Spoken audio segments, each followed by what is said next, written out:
The summer heat pressed down on Riverside Avenue like a suffocating blanket.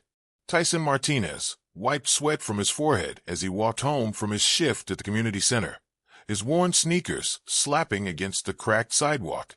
At 28, he had seen enough of life in this neighborhood to know when trouble was brewing. The air felt different today, thick with tension that had nothing to do with the weather.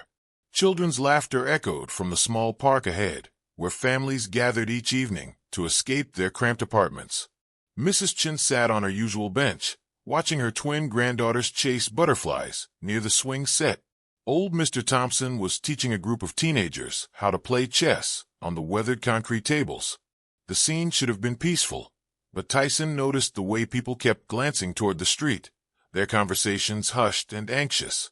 3 police cars rolled slowly down the avenue, their presence like storm clouds gathering on the horizon. Tyson had grown up in this community, had watched it struggle through decades of neglect and distrust. He worked at the community center specifically to build bridges, to show young people that there were other paths besides anger and despair. But lately, those bridges felt more fragile than ever. The first car stopped directly in front of the park. Officer Bradley stepped out, his hand already resting on his belt. Tyson recognized him immediately, a man whose reputation for aggression preceded him wherever he went. The other officers emerged from their vehicles, forming a loose circle around the park's entrance. Parents began quietly calling their children closer, their protective instincts awakening like smoke detectors, sensing the first hint of fire. "Evening, folks," Bradley called out, his voice carrying an edge that made Tyson's stomach tighten. "We've had reports of suspicious activity in this area. Need everyone to remain calm while we conduct our investigation." But there was nothing suspicious happening here. Families enjoying a summer evening, children playing, grandparents sharing stories. This was community life at its most innocent. Tyson felt his jaw clench as he watched Bradley's eyes scan the crowd with predatory focus. The officer's gaze lingered on the teenage boys gathered around Mr. Thompson's chess game, and Tyson saw the familiar pattern beginning to unfold. One of the boys, Marcus Johnson, was 17 years old and had been coming to the community center since he was 12. Tyson had watched him grow from an angry, hurt kid into a young man with dreams of studying engineering. Marcus wore his hair in neat braids and carried himself with the quiet confidence that came from having adults who believed in him. But to Officer Bradley, he was just another target. "You boys mind stepping away from the table?" Bradley's voice cut through the evening air like a blade. The chess pieces scattered as Mr. Thompson's weathered hands trembled slightly. The elderly man had lived through enough history to recognize the signs of what was coming. Marcus stood slowly, his movements careful and deliberate. "We're just playing chess, officer. Is there a problem?" The question was respectful, innocent, reasonable. But Tyson saw Bradley's expression harden, saw the way his colleagues moved closer, their body language shifting into something more aggressive. This was how it always started, with a question that somehow became a threat, with young black men who dared to ask why. "I'll ask the questions here," Bradley snapped, stepping closer to Marcus. "Keep your hands where I can see them." The park had gone deadly quiet. Children pressed closer to their parents, sensing danger they couldn't fully understand. Mrs. Chin gathered her granddaughters protectively, while other families began the slow, careful process of gathering their belongings without appearing to flee. Everyone knew the rules of this deadly game. Move too fast, and you become suspicious. Stay too long, and you become a target. Tyson felt his heart hammering against his ribs. Every instinct told him to walk away, to take the safe path that kept him out of trouble. He had his own life to protect, his own future to consider. The community center job was good work, meaningful work, and getting involved in a confrontation with police could jeopardize everything he had built. But as he watched Marcus raise his hand slowly, saw the fear flickering in the teenager's eyes despite his brave facade, Tyson felt something shift inside him. This wasn't just about one boy or one moment. This was about the kind of man he chose to be when the moment demanded everything of him. The decision crystallized in his mind with perfect clarity. Some lines couldn't be crossed, not while he stood by and watched. Some moments demanded that good people step forward, regardless of the cost. As Officer Bradley's hand moved closer to his weapon, Tyson took the first step that would change his life forever. He began walking toward the confrontation, his phone already in his hand, finger hovering over the record button. Behind him, the last rays of sunlight painted the sky blood red, as if the heavens themselves knew that everything was about to change. Tyson's thumb pressed the record button as he approached the tense circle that had formed around Marcus and the chess table. His hands remained steady despite his racing pulse. Years of community work had taught him that staying calm in crisis moments could mean the difference between de-escalation and disaster. The phone screen glowed softly in the dimming light, capturing everything as he moved closer. "Marcus, keep your hands visible and stay calm," Tyson called out, his voice carrying the authority of someone who had earned respect in this neighborhood. He didn't address the officers directly, not yet. Instead, he focused on the young man whose life hung in the balance, offering the kind of steady presence that could prevent panic from taking hold. Officer Bradley whipped around, his eyes flashing with irritation. "Sir, step back immediately. This is police business." "This is community business," Tyson replied evenly, continuing to record. He positioned himself where his camera could capture both Marcus and the officers, ensuring that whatever happened next would be documented. "Marcus is one of our youth program participants. He's a good kid with no criminal record." The other officers shifted uncomfortably, recognizing the dangerous territory they were entering. A crowd was gathering at the park's edges, not the angry mob that Bradley might have expected, but families with children, elderly residents, working people who had simply been enjoying their evening. Phones appeared in hands throughout the crowd, small rectangular eyes that would broadcast whatever happened next to the world. "Put that phone away, or you'll be arrested for interfering with police business," Bradley snarled, taking a step toward Tyson. But his colleague, Officer Martinez, no relation to Tyson despite sharing the same last name, placed a restraining hand on his arm. "Brad, there's nothing happening here worth escalating," Martinez said quietly. "Kids just playing chess." But Bradley shrugged off the intervention, his face flushing red with the kind of anger that came from being challenged in front of witnesses. "I decide what's worth investigating. Now back off, all of you, before someone gets hurt." The threat hung in the air like poison gas. Tyson felt the familiar weight of decision pressing down on him. The moment when backing down would be the smart choice, the safe choice, the choice that let him go home to his own family without incident. But as he looked at Marcus, saw the teenager's shoulders, set with the kind of dignity that shouldn't be tested in a 17-year-old, Tyson knew that some prices were too high to pay. "Officer Bradley," Tyson said, his voice carrying across the park with crystal clarity. "I'm Tyson Martinez, Director of Youth Programs at Riverside Community Center. I've known Marcus Johnson for 5 years. He volunteers with our literacy program and maintains a 3.7 GPA. If you have specific concerns about criminal activity, I'm happy to cooperate with your investigation, but I'm going to keep recording to ensure everyone's safety." The words were carefully chosen, respectful but firm. Tyson had learned long ago that confronting authority required precision. Too aggressive, and you gave them an excuse. Too passive, and you gave them permission. He watched Bradley's expression cycle through surprise, calculation, and finally settling on something close to fury. "You think that camera makes you untouchable?" Bradley stepped closer, his voice dropping to a menacing whisper that the phone might not pick up clearly. "You think I haven't dealt with community activists before?" But Tyson held his ground, his camera steady. Around them, the crowd had grown larger and more organized. Mr. Thompson had positioned himself protectively near Marcus, his ancient chess set forgotten on the table. Mrs. Chun had moved her granddaughters to safety, but remained visible, her presence a reminder that this confrontation was happening in front of children who would remember it forever.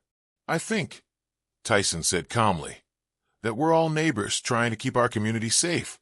Marcus, why don't you tell Officer Bradley what you were doing before he arrived?" The teenager's voice was steady despite everything. "Playing chess with Mr. Thompson, sir. We play every Tuesday and Thursday evening.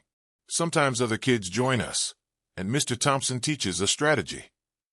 It was such an innocent explanation, so perfectly normal, that even Bradley seemed to realize how ridiculous his suspicions appeared.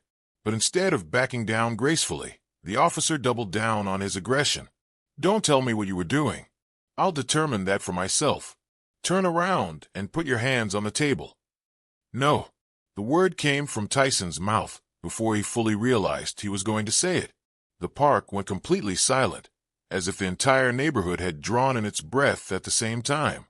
Even the distant traffic seemed to quiet, as though the universe itself was paying attention to this moment. Bradley turned slowly, his hand moving closer to his weapon. "What did you say?" Tyson's phone continued recording, capturing everything with digital precision.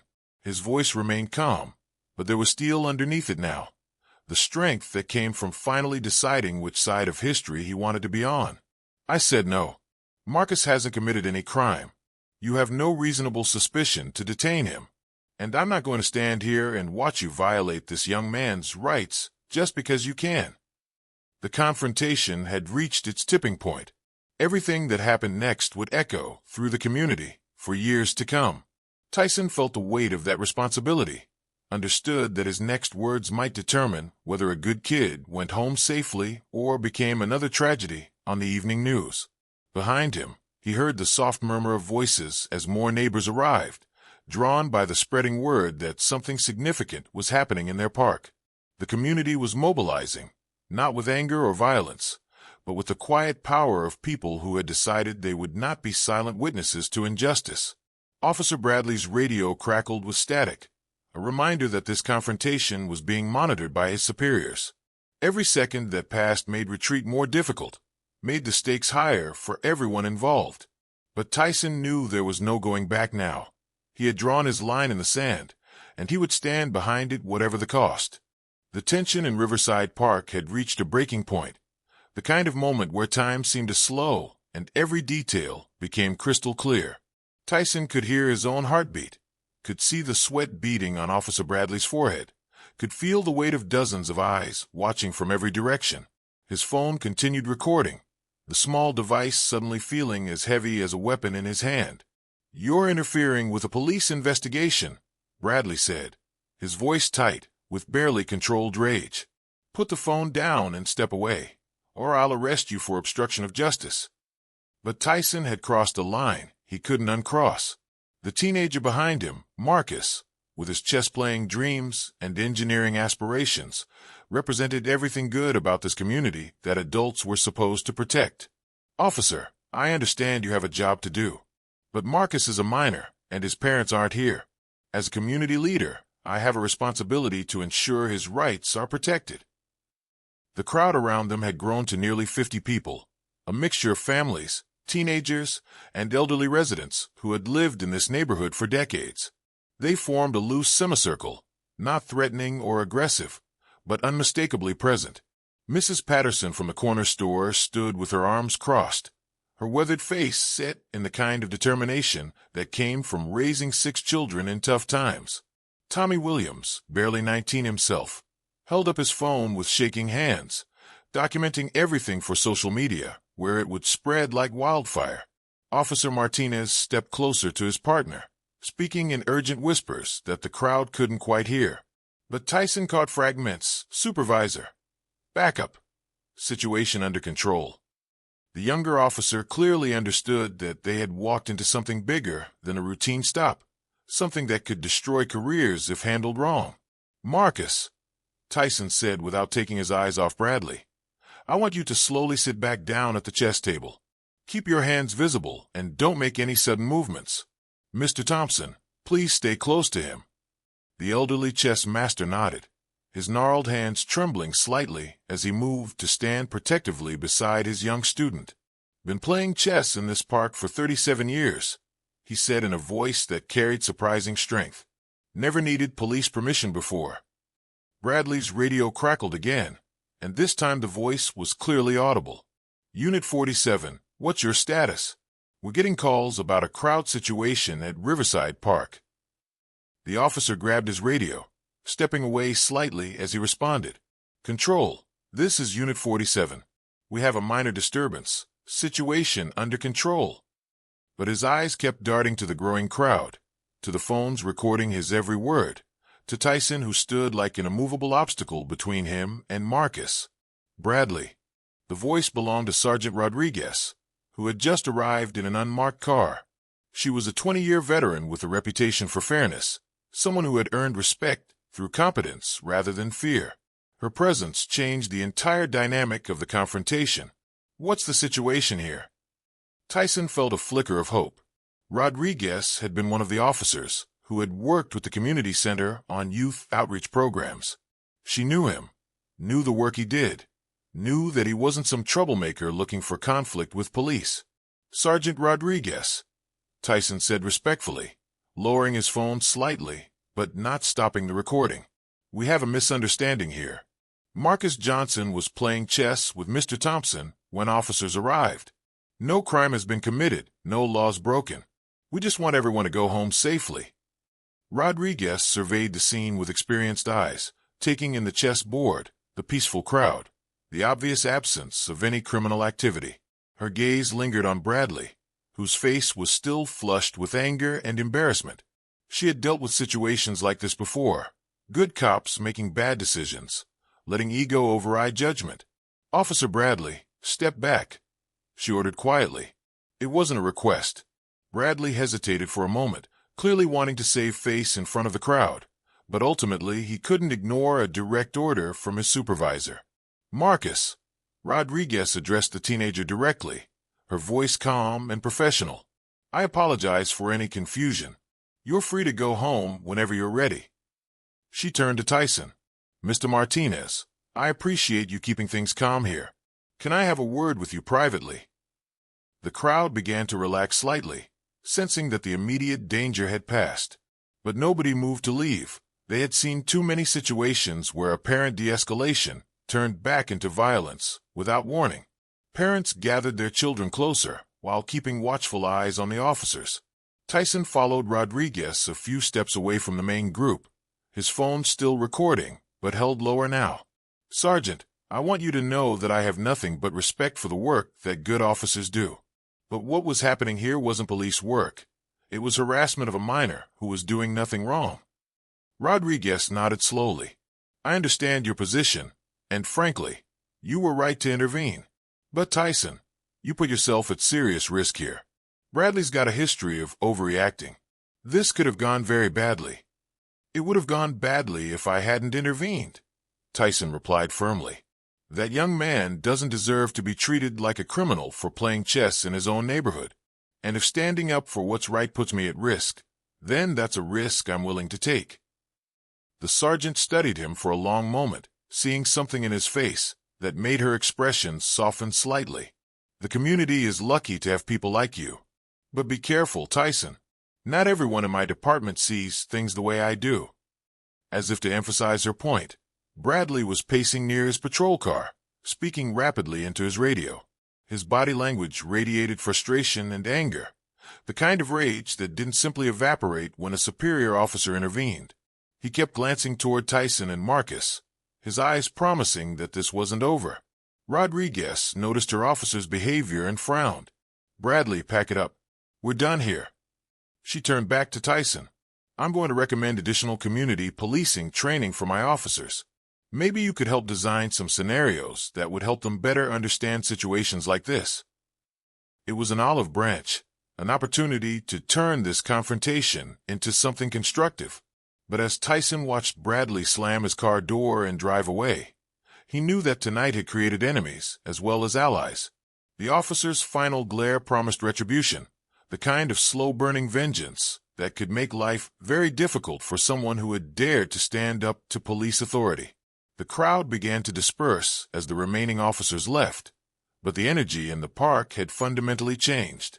What had started as a peaceful summer evening had become something else entirely.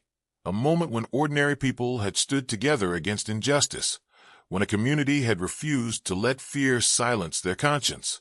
But Tyson knew that moments like these came with a price. As he walked home later that night, his phone heavy with the weight of the video he had captured, he wondered what tomorrow would bring. He had drawn a line in the sand and defended it successfully. Now he would have to live with the consequences of his courage. The video appeared on social media at 11:47 p.m. that same night. Tommy Williams had uploaded it with shaking fingers, his 19-year-old heart still racing from witnessing something he had never expected to see in his neighborhood. The caption was simple: "Community leader stands up to police harassment in Riverside Park. This is what courage looks like." Within minutes, the view counter began climbing like a rocket breaking free from Earth's gravity. Tyson didn't sleep that night. He sat at his kitchen table, replaying the confrontation in his mind while his coffee grew cold and his phone buzzed with an endless stream of notifications. Text messages from friends and colleagues flooded in, some supportive, others worried, a few warning him about the dangerous path he had chosen. His mother called 3 times from Phoenix, having seen the video shared by his cousin. Her voice carried the complex mixture of pride and terror that comes from watching your child do the right thing in a world that often punishes righteousness. By morning, the video had been viewed over 50,000 times. News outlets had picked up the story, and reporters were calling the community center asking for interviews. Tyson's supervisor, Janet Morrison, arrived at work looking exhausted and concerned. She had spent her own sleepless night fielding calls from the mayor's office, the police chief, and the board of directors who funded their programs. "Tyson, we need to talk," she said, closing her office door behind them. Janet was a good woman who had dedicated her life to community service, but she also understood the delicate political balance required to keep their programs funded. The mayor's office called at 6 a.m. "Police Chief Harrison wants a meeting this afternoon." Tyson nodded, having expected this conversation. "Janet, I know this creates complications for the center. If you need me to take a leave of absence..." "Stop right there." Her voice was firm, cutting through his offer of resignation. "What you did last night was exactly what we train our staff to do: protect the young people in our care. But we need to be smart about how we handle what comes next." The morning brought a parade of visitors to the community center. Marcus arrived with his mother, both of them wanting to thank Tyson personally. Mrs. Johnson was a nurse who worked double shifts to support her family, and the exhaustion in her eyes told the story of a woman who carried too much weight on her shoulders. "Mr. Martinez," she said, gripping his hands tightly, "you saved my son last night, not just from what could have happened, but from losing faith that anyone would stand up for him." Marcus himself seemed different, taller somehow, as if witnessing an adult risk everything to protect him had added something to his own sense of worth. "I want to do what you do," he told Tyson quietly. "Help people in the community. Make things better." But not all the morning's visitors brought good news. Detective Sarah Chun, no relation to Mrs. Chun from the park, arrived with a formal expression and a badge that commanded immediate attention. She was internal affairs, the police department's own investigators, and her presence meant that the incident was being taken seriously at the highest levels. "Mr. Martinez, I need to ask you some questions about last night," she said, settling into the cramped interview room that Janet had offered. "I want you to know that this is part of a formal investigation into Officer Bradley's conduct." For the next hour, Tyson carefully recounted every detail he could remember, while Detective Chin took notes and asked probing questions. She was professional but thorough, clearly building a case that would either vindicate or condemn the officers involved. "Your video has been extremely helpful," she said finally. "It provides an objective record of events that we rarely get in these situations." As the detective left, Tyson felt the weight of responsibility settling over him like a heavy coat. His actions had set in motion a chain of events that would ripple through the police department, the community, and his own life in ways he couldn't yet predict. The video continued to spread across the internet, shared by activists, concerned citizens, and news organizations that specialized in police accountability stories. The afternoon brought the meeting with Police Chief Harrison that Janet had warned him about. They gathered in a sterile conference room at City Hall. Tyson, Janet, the chief, Mayor Williams, and several other officials whose titles Tyson didn't catch. The atmosphere was tense, but not openly hostile, the careful politeness of people trying to manage a crisis before it exploded into something bigger. "Mr. Martinez," Chief Harrison began, his voice carrying the weight of 30 years in law enforcement, "I want to thank you for the way you handled the situation last night. Your intervention likely prevented a much more serious incident. The words were carefully chosen, Tyson realized. The chief was acknowledging that his officers had been in the wrong, without explicitly saying so, walking the fine line between accountability and protecting his department's reputation. But there was sincerity in the man's eyes, the look of someone who genuinely cared about both justice and the officers under his command. However, the chief continued, I need you to understand the dangerous precedent this sets. We can't have civilians intervening in police operations, even when those operations are questionable. It puts everyone at risk. Mayor Williams leaned forward, her political instincts clearly engaged. What we're looking for is a way to turn this into something positive for the community. Chief Harrison has agreed to expand the community policing program, and we'd like you to help design the training curriculum. It was another olive branch, another opportunity to channel the energy of the confrontation into constructive change. But Tyson could see the calculations behind the offer. Give the community hero a role in reform efforts, demonstrate responsiveness to public concerns, prevent the incident from becoming a rallying cry for larger protests against police misconduct. I appreciate the offer, Tyson said carefully. But my primary concern is making sure this doesn't happen to another young person in our community. What assurances can you give me that Officer Bradley won't retaliate against Marcus or other neighborhood kids? The question hung in the air like a challenge. Chief Harrison's jaw tightened slightly, recognizing the implication that his officers might abuse their power for personal revenge. Officer Bradley is currently on administrative leave, pending the completion of our investigation. If any evidence of retaliation emerges, he will face serious consequences. But Tyson had lived in this community long enough to know that administrative leave often meant a paid vacation, and that investigations sometimes disappeared into bureaucratic black holes. The promises sounded good in a conference room full of officials, but the real test would come in the weeks and months ahead, when the media attention faded and the pressure for reform decreased. As the meeting ended, Tyson felt the complex emotions of someone who had won a battle but understood that the war was far from over. His intervention had protected Marcus and demonstrated that ordinary citizens could stand up to abuse of authority. But it had also made him a public figure, a symbol of resistance that would attract both supporters and enemies.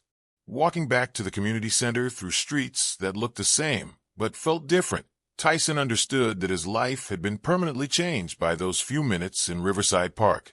The video of his confrontation with Officer Bradley would follow him forever, marking him as either a hero or a troublemaker, depending on who was watching. But as he saw Marcus and his friends playing basketball in the center's gymnasium, their laughter echoing off the walls, Tyson knew he would make the same choice again without hesitation. The price of courage was uncertainty, but the cost of silence was the slow erosion of everything worth protecting. He had chosen his side, and now he would live with the consequences of refusing to look away when injustice demanded witnesses. 3 months after the confrontation in Riverside Park, the neighborhood had transformed in ways both visible and profound. The chess tables where Marcus had been harassed were now occupied every evening by dozens of young people, their games supervised by volunteers who had stepped forward after seeing Tyson's video. What had started as one teenager's peaceful activity had become a symbol of community reclamation, a daily assertion that public spaces belonged to the people who lived there. Tyson arrived at the park just as the sun was setting, his arms loaded with new chess sets donated by businesses across the city. The video had sparked something unexpected, not just outrage at police misconduct, but a genuine movement of citizens who wanted to invest in their community's future. Local restaurants provided snacks for the evening chess tournaments. High school students tutored younger kids between games, and grandparents shared stories that connected generations through the universal language of strategy and patience. Mr. Martinez. The voice belonged to Sophia, an 8-year-old whose grandmother had started bringing her to the park after seeing how chess had changed other children's lives. She was learning to read chess notation, her small fingers carefully moving pieces across a board that had become her gateway to mathematical thinking. Watch this move. But the transformation went deeper than recreational activities. The community policing program that had emerged from that confrontational meeting at City Hall was actually working. largely because Tyson had insisted on meaningful community input rather than cosmetic changes. Officers now spent time in the neighborhood when they weren't responding to calls, learning names and building relationships instead of simply patrolling for problems. Officer Martinez, the one who had tried to restrain Bradley that night, had become a regular visitor to the community center. He helped coach the basketball team and attended community meetings where residents could voice concerns directly to police leadership. The change wasn't universal or complete, but it represented progress that had seemed impossible just months earlier. "Tyson, can I have a word?" The voice belonged to Marcus, now 18, and preparing for his freshman year at the state university, where he had earned a partial scholarship studying engineering. The confrontation that could have derailed his future had instead galvanized his determination to succeed, to prove that young black men deserved to have their dreams protected and nurtured. They walked to a quiet corner of the park where Marcus could speak without being overheard. "I wanted to tell you something before I leave for college," he said, his voice carrying the weight of gratitude that couldn't be fully expressed in words. "That night changed everything for me. Not just because you stood up to that cop, but because you showed me what it looks like when adults actually protect kids instead of just talking about it." Tyson felt the familiar tightness in his throat that came with moments of deep recognition. "Marcus, you didn't need protecting because you were doing something wrong.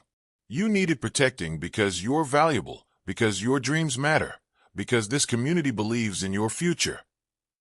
The young man nodded, understanding flowing between them like a current. "I'm going to study engineering, but I'm also taking classes in social work. I want to come back here and do what you do. Stand up for people who need someone in their corner." As Marcus walked away to join his friends for one last evening of chess before college, Tyson felt the profound satisfaction that comes from knowing that courage had been contagious, that his moment of standing tall had inspired others to find their own strength. The ripple effects of that confrontation continued to spread in directions he could never have predicted. The community center itself had doubled its programming, funded by grants that materialized after the video brought national attention to their work. They now offered legal clinics where residents could learn their rights, voter registration drives that had increased local election turnout by 40%, and conflict resolution workshops that gave people tools for handling confrontations without violence. But perhaps the most significant change was harder to measure: the shift in how people carried themselves through their daily lives. Children walked with more confidence, knowing that adults would stand up for them. Parents felt empowered to advocate for their family's needs. Elderly residents, like Mr. Thompson, found their voices heard with new respect in community forums where decisions were made about their neighborhood's future. Detective Chun from Internal Affairs had concluded her investigation 2 months earlier, recommending that Officer Bradley be dismissed from the force for excessive use of authority and creating a hostile environment for community members. The recommendation had been accepted, and Bradley now worked private security at a shopping mall in a different county. The message was clear: police officers who couldn't treat community members with basic dignity would find other employment. As autumn settled over Riverside Avenue, Tyson reflected on the journey that had begun with a simple decision to record a confrontation he witnessed. The video now served as training material in police academies across the country, an example of how civilian oversight could prevent escalation while protecting everyone's rights. Law schools used it to teach students about constitutional protections, and community organizing groups screened it to demonstrate the power of nonviolent resistance. But for Tyson, the most meaningful outcome wasn't the national attention or the policy changes or the awards that had been bestowed upon him by civil rights organizations. It was the sight of Marcus teaching chess to Sophia, passing on not just the rules of the game, but the deeper lessons about thinking ahead, considering consequences, and protecting the pieces that mattered most. The park filled with families as evenings settled into night, their conversations mixing English and Spanish in the multilingual symphony of urban life. Street lights illuminated chess boards where teenagers pondered their next moves, while grandparents offered gentle advice. Police officers, the good ones, stopped by to chat with residents, their presence adding to the sense of safety rather than creating tension. Standing in the center of this transformed community, Tyson understood that heroism wasn't a single moment of courage, but a daily choice to remain engaged with the hard work of making things better.